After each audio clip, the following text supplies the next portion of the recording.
I'm ready to do the second layer. Now I have what I did is the one that I first did, I'm letting dry. So to save time, I went ahead and did another one with the first layer already done. So we're going to put the second layer on this. And what you can do is leave the first column, which is your red, leave it plain. And the second column, which is red, you're going to glaze blue over it. And then the blue column you're going to glaze yellow over, and then this red you're going to glaze yellow. So I'm going to actually start with the yellow before I do the blue, to just kind of start with light warm colors and then move to the cool. So I'm going to make sure my brush is really clean, and I'm going to load my brush with the yellow. And I still want to just keep it very transparent.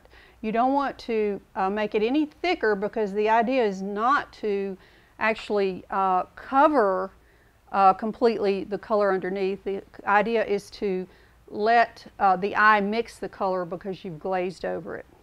So the idea is not to just completely obliterate that color underneath. So let's start right here. This is the blue, and I'm going to glaze a yellow over it.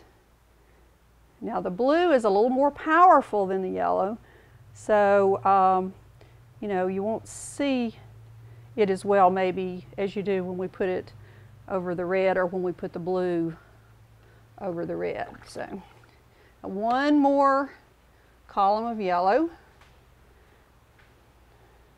and this is going on this third column, which is red right now, but when we put the blue, or excuse me, when I put a yellow over it, you'll see a slight change in the color. It'll warm it up and it'll be like an orange color.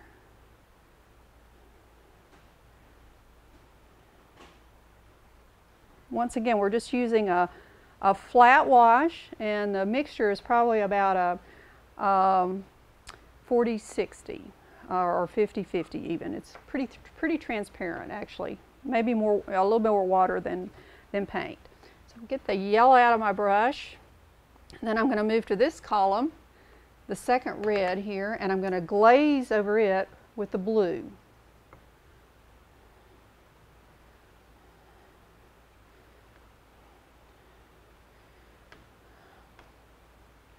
Remembering to tap some of that, get some of that water out of there, and just once again just press flat.